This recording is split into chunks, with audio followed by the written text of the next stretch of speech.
crisis as Mirabel is defeated by Fennel in a target at the chocolate house.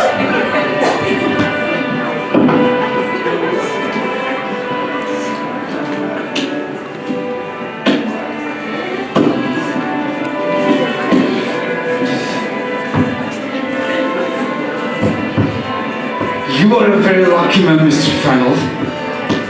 Are we done? Whatever you please, I'll play on to entertain you. No, you can have your revenge another time. Your attention is somewhere else. The following conversation reveals that Mirabel is in love with Milamas, but is intensely disliked by Milamas' guardian, Lady Wishford.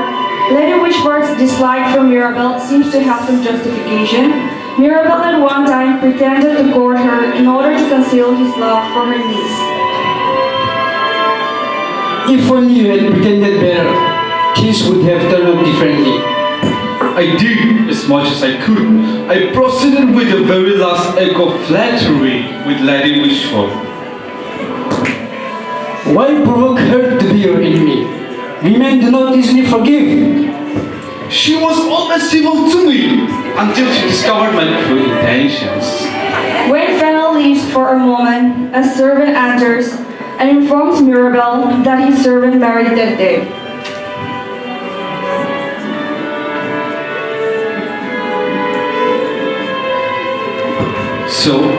So, are you sure you're married?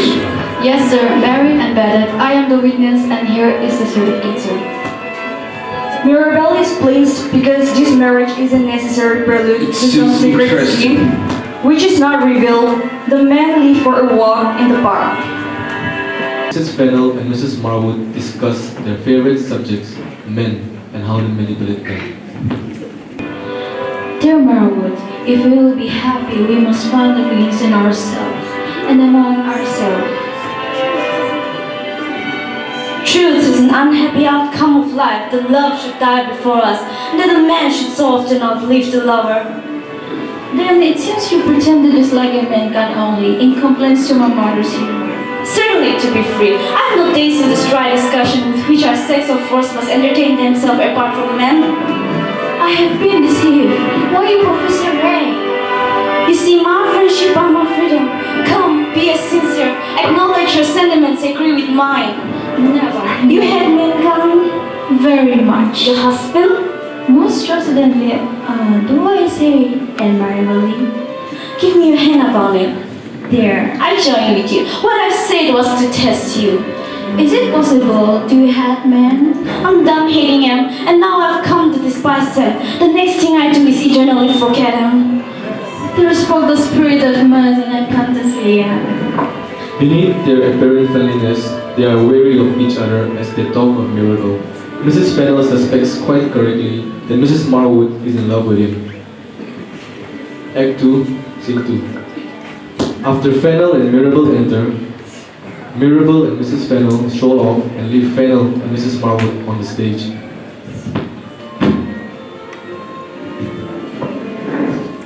Will you not follow them?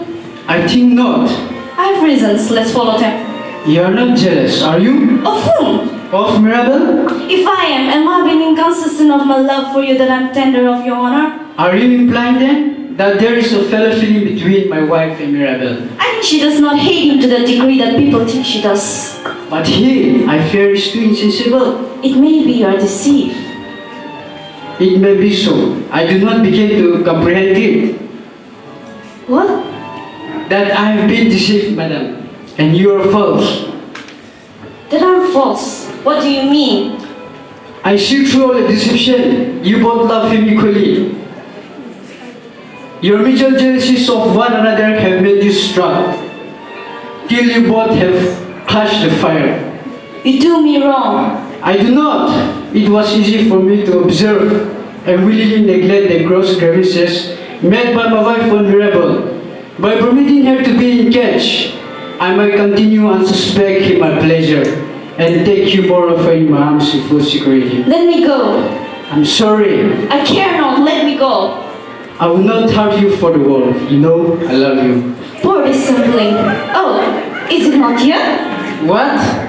What it is? What it is not yet? It is not yet too late. It is not yet too late. I have to comfort. It is to love another. But not to love on mankind and the whole traitorous world. Nah, this is extravagance. Come, I ask your pardon.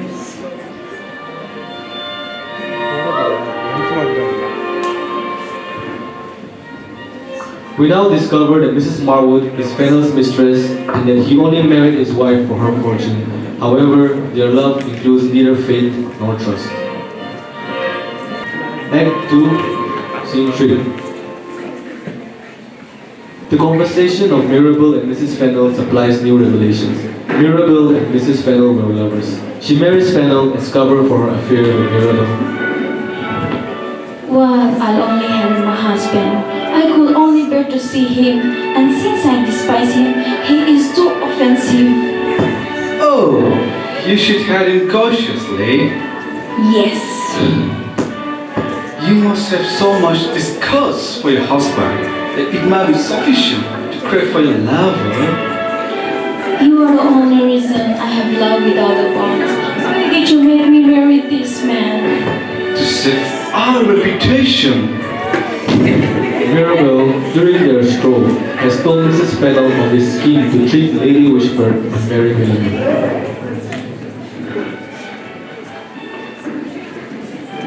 Act 2, Scene 4. Millamant makes her first entrance, accompanied by Waitwell and her maid, Lindsay.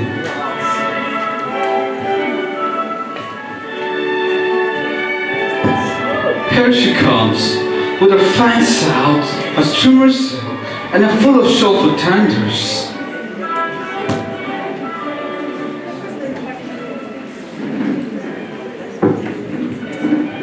She is thoroughly aware of her own charm and her power over Mirabel, and goes with Mirabel's love at the same time that she returns it. Act 2, Scene 5. After Millamant's exit, Waitwell and Fogel appear. Waitwell will woo Lady Wishford in the guise of Sir Rowland, Mirabel's imaginary uncle. Come, sir, will you endeavor to forget yourself and transform into Sir Rowland? Why, sir? It will be possible to remember myself, married, knighted, and ended all in one day. This is enough to make any man forget himself. Now I should not be the guardian of Waitwell, for now remember me. I am married and can be my own man again. That's no grief. This is a change of life. To lose my title yet keep my wife. Act 3, Scene 1. At her home, Lady Wishford is trying to hide the signs of aging with cosmetics applied externally and brandy internally. I'm surprised to find your ladyship in this sort of condition at this time of the day.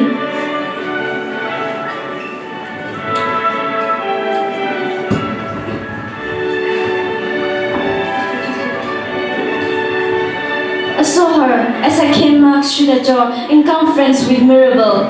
With Mirabel? You got the blood out of my face by mentioning the traitor. While talking to Mrs. Marwood, Lady Wishford hears Phoebe approaching. She urges Mrs. Marwood to hide in the closet while Lady Wishford, interrogates Phoebe. Oh, Phoebe, where have you been? What have you been doing? Madam, I have seen the party. But what have you done?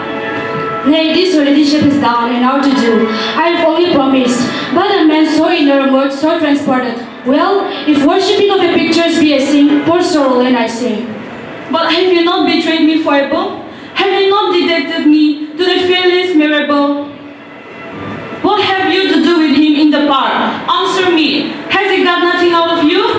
Phoebe lies, saying she has given Lady Wishford's picture to Sir Rowland, who fell immediately in love with her.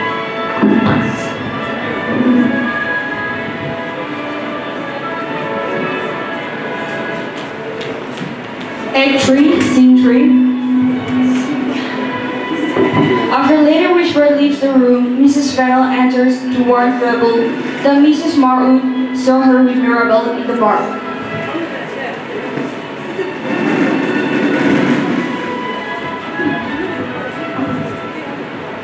Oh, Phoebe, I have been in a fright. Lest I should come too late.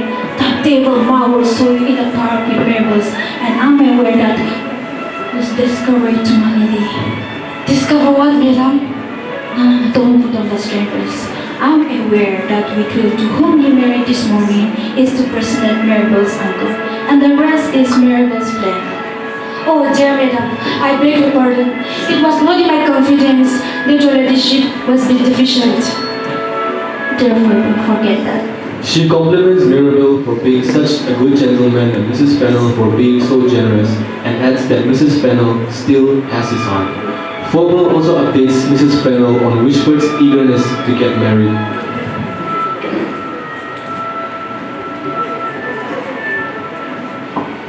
Oh, therefore, Madam, I beg your ladyship to acquaint Mr. Marble of his success. Besides, I would be seen as little as possible. Besides, I believe Madam Marwood watches me. I'll go up with Jenna Baxter. They shall meet her. Act 3, Scene 4. Marwood comes out of her hiding place in the closet, having heard everything Fergal and Mrs. Fennel said. She vows to watch Fergal more closely and reflecting that her suspicion that Mirabel and Mrs. Fennel were once lovers has now been confirmed, she spies Wishford coming back. Act 3, Scene 5.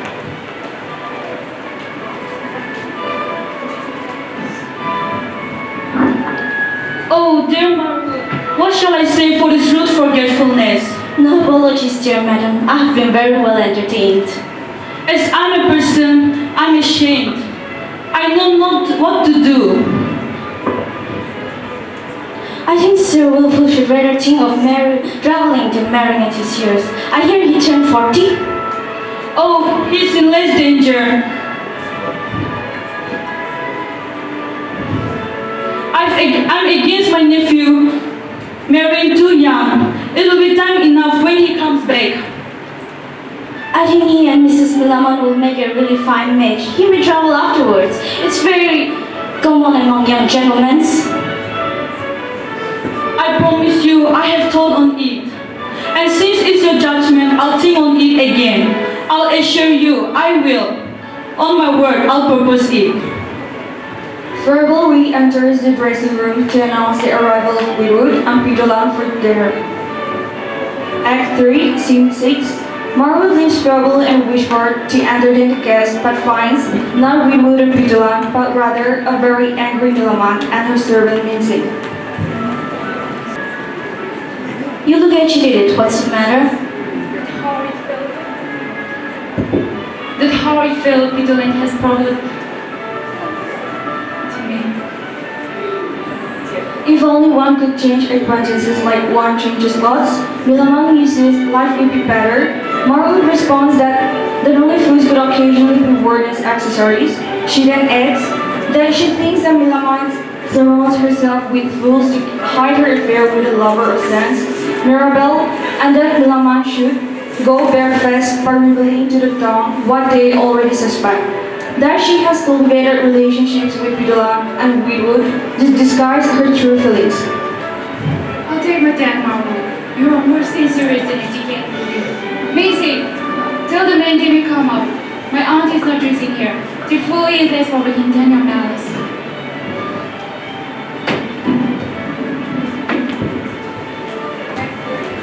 Act 3, Scene 7. The town is funny. What has it found? That Mirabel loves me is no more a secret. Then it is a secret that you disclose it to my aunt. You're vexed. You're mistaken. Ridiculous. Indeed, my dear. You'll tear down another fan if you don't meditate those violent years.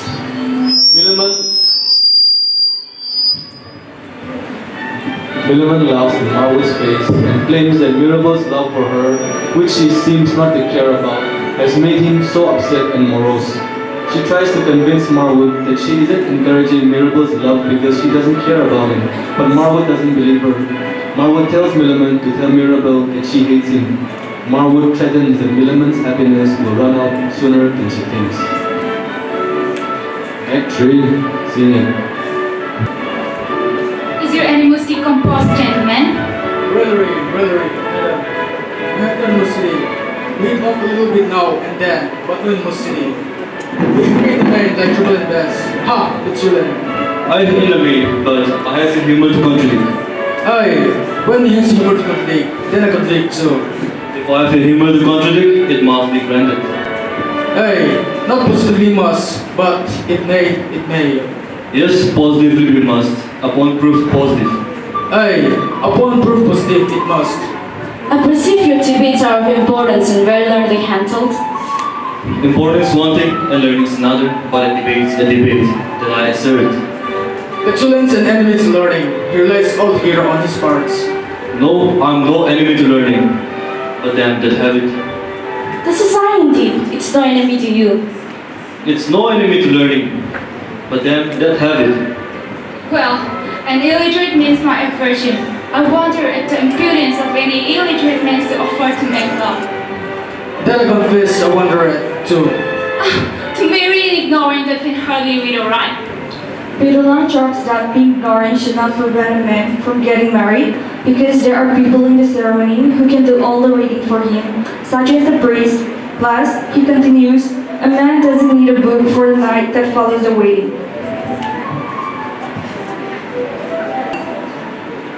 Do you hear this creature? Lord, here's my company, I'll be gone. Philemon, disgusted, leaves the room.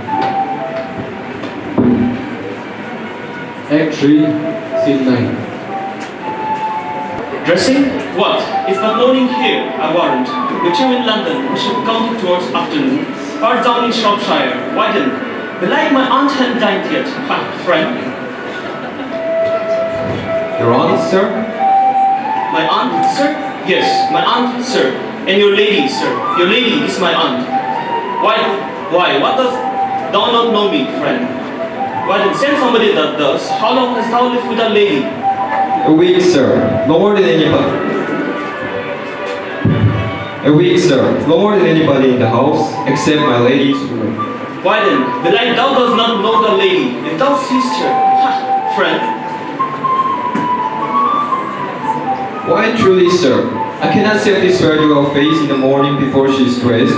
It's like I'm making a sharp guess at her by this time. Well, pretty try. What thou canst do, if thou canst not guess, inquire her out.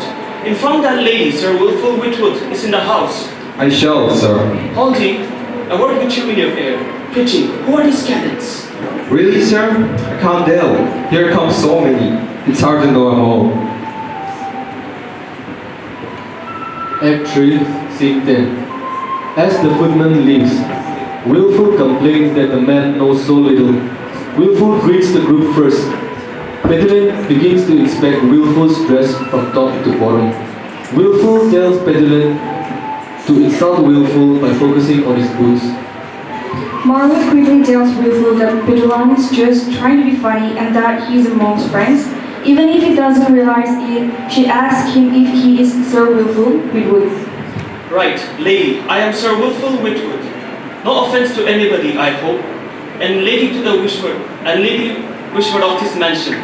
Don't you know this gentleman, sir? With a little prodding from Marwood, Wilful suddenly recognizes his half-brother. Wilful adds that he hardly recognized Whitwood in his fashionable London clothes. Act 3, Scene 11.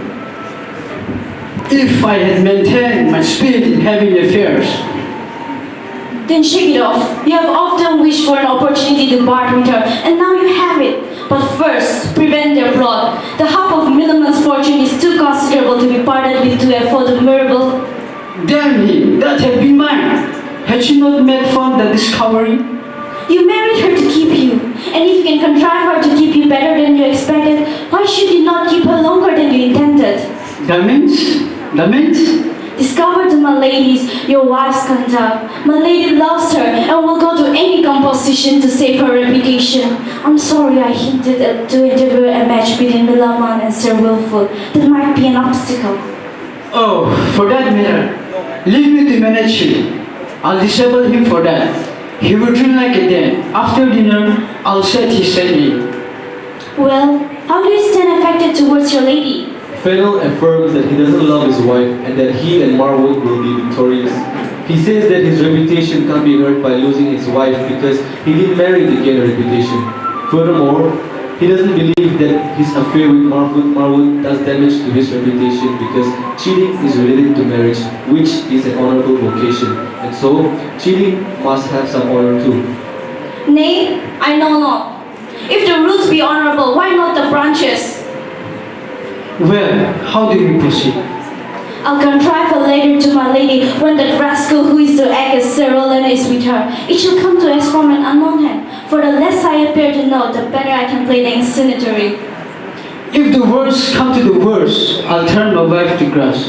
I had already a settlement of the best part of her, which I will let her out, and you shall take part at least. I hope you are convinced that I have Mirabel now. You'll no more be jealous? Jealous? No. No, by this kiss. Let husbands be jealous. The wives too jealous are fools too secure. Scene 1. Lady Wishford is seen preparing for the visit of Sir Roland.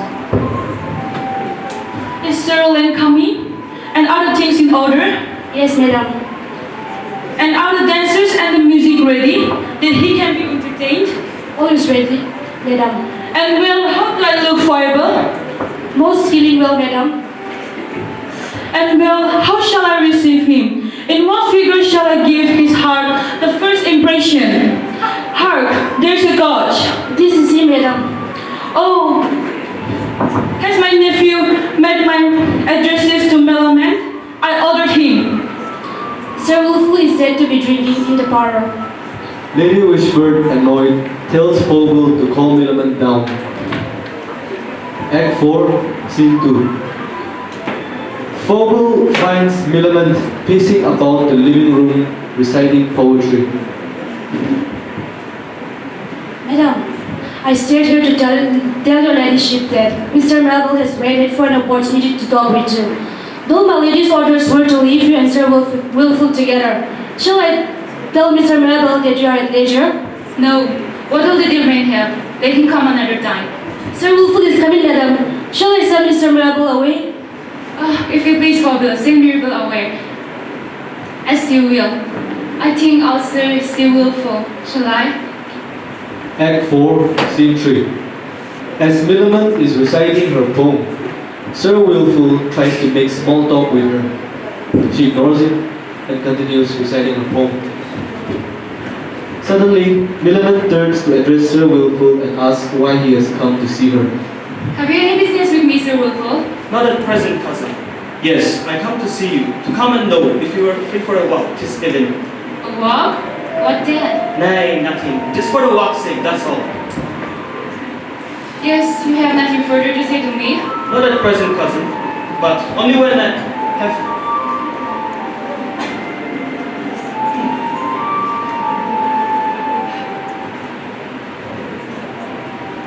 Only when I have an opportunity to be private, I may break my mind in some measure.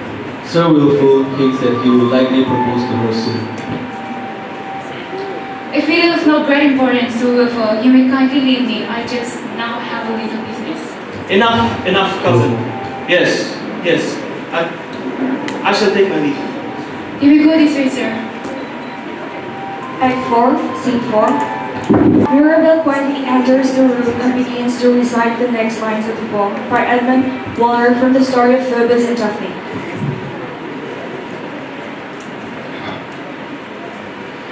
Like Daphne, she is lovely and scorned. Do you lock yourself up from me to make my search look curious? Vanity, I fly and be followed to the last moment, till I am upon the verge of matrimony. They begin to talk about their ideas of love. Oh, I hate a lover that can dare to think that he can take away the bounty of independence of his mistress. I'll never marry unless I am first made sure of my will and pleasure. Would you have a bought before marriage, or will you be contented with the first now, and wait for the other till after marriage? And do you hear? I won't be called names after I'm married. Names? As why I suppose, my dear George, sweetheart, and the rest of the nuisance cunt, I shall never bear that. Good Mirabel, don't let us be familiar or fond. no kiss before falls, no going to hate word to provoke eye and whispers.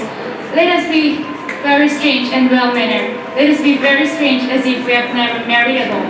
And let us be well-mannered as if we have married a great while.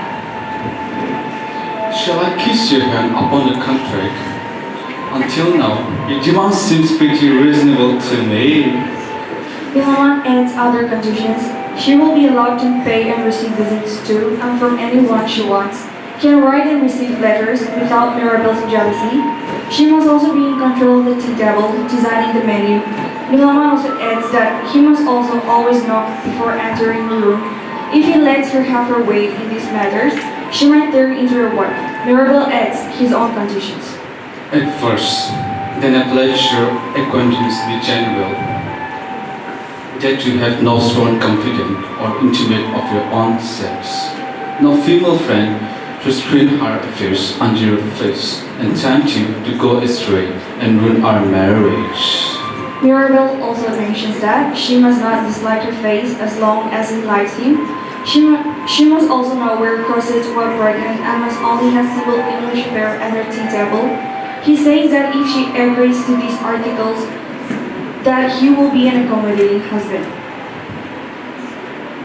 Fatal, what shall I do? Shall I have him? Take him, what should we do? Well, okay. Well, I'll have you, you ridiculous teen you. I won't be kissed, no, I won't be thanked. Here, take my hand, oh. So hold it down now. Mrs. Farrell interrupts the happy couple to tell Mirabel that he has no time to talk or stay with Milaman. Her mother is coming and will be enraged if she sees him in the house. She also reveals that things seem to be going well between Sir Rowland and Lady Wishford. She urges Mirabel to slip out from the back stairs and wait for the news from Philip. And so lazy that my mother has been forced to leave Sir Rowland to appease him. But he answered her was only drinking and singing. What they may have done at this time, I know not, but Pitulan and he were quarreling as I came by. Well, if Mirabel shall not make a good husband, I am a lost him, for I find I love him violently. If you doubt him, you better make up Sir Rowland. Act 4, Scene 6. A drunken Winwood joins the woman in the parlor and Mrs. Fennell asks him if Petulant and Wilful have made up. So, did they make up? Yes, they have met up. My lady came like an Olympus and stopped the proceedings. What was the dispute? That's the jest. They were sputtering at one another like two roasting apples. Act 4, Scene 7. Lady Wishford joins them. She has dragged along a very drunk and apparently smelly Wilful to propose to Millamant.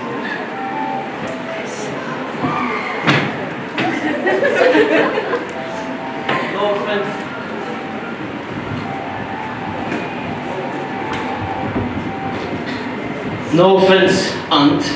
Offense? As I'm a person, I'm ashamed. How you drink of wine? Do you think my niece will ever endure such a barraccio? Ratio? You pardon, madam. I shall be overcome if I say Sir Wilful groans very purple. Ew, how he smells. I shall be overcome if I say. Lady Wishford, exasperated with Sir Wilful, tells him he stinks and tells him to get out of her sight.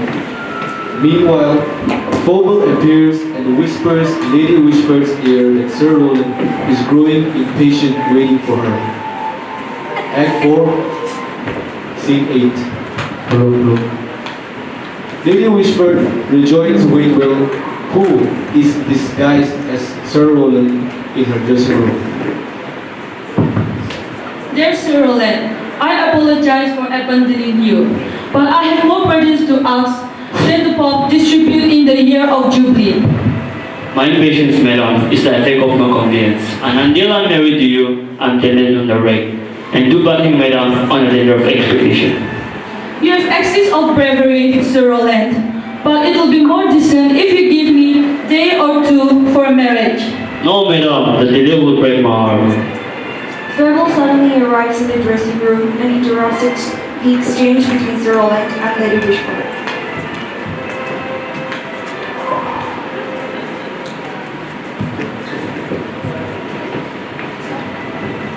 Madam, the cancers are ready, and there's one minute later who must deliver it to your own hand. Sir Roland, will you give me leave?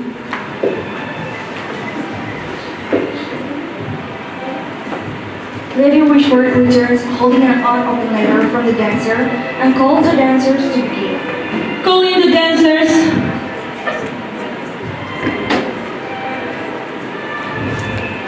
Sir Roland, if you please, we will sit and see the entertainment.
Now, with your permission, Sir Roland, I'll open the letter, and if it makes you uneasy, I should burn it. Verbal instantly recognizes the penmanship as Mrs. Marwood's and knows it can them no good. She whispers to Werewolf to take it from Lady Wishford. Madam, though unknown to you, I have the honor of your character, that I think myself obliged to let you know that your abuse. He who pretends to be Sir Roland is a cheat and a rascal. Oh heaven, what's this? Unfortunately, all is ruined. How? Let me see. A rascal in disguise and supporting the impostor, all villainy by the I condemned. shall faint, I shall die. Say this your nephew's hands. Quickly, disclose, swear it. Here's a villain, madam, don't you see it? Too well, I have seen enough.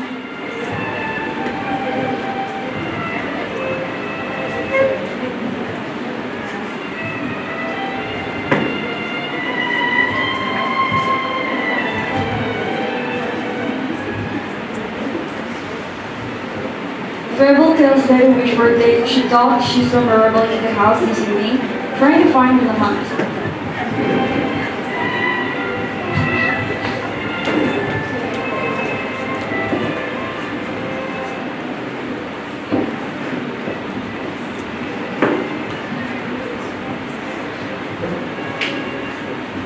Enough, he said it short.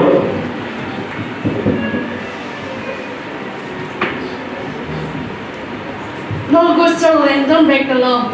Law, I care not for law. I can die, but it is good cause. No, Sir Roland, don't fight. If you must be killed, I must never show my face. I'm John, madam, or obey, but some proof I must give you. I'll go for a black box. Lady Wishford accepts Sir Roland's offer to give her his black box, which contains the deeds to his death and fortune as a sign of his fidelity and love. And may I present the contract to be signed this night. Bring what you will, but come alive, just come alive. Dead or alive, I'll come and married we will be. Act 5. It is still evening of the day in which all the events up to now have taken place. Scene 1.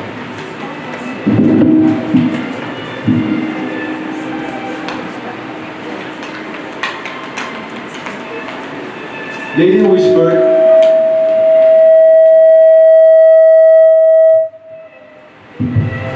Wishford is yelling angrily at Fogel to get out of her house.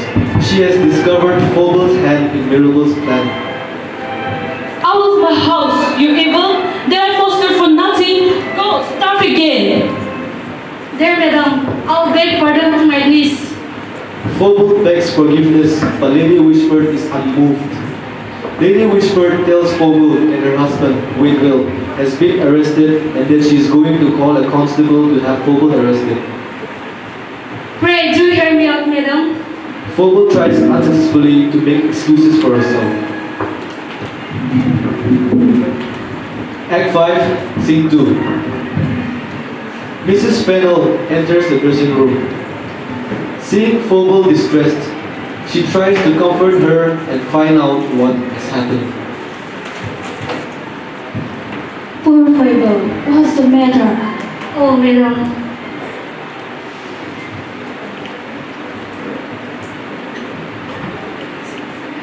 Is this my husband and Mama's doing?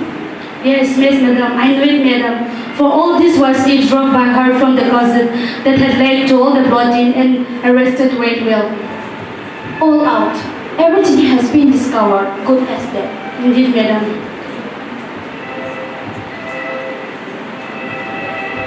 Act 5, Scene 3.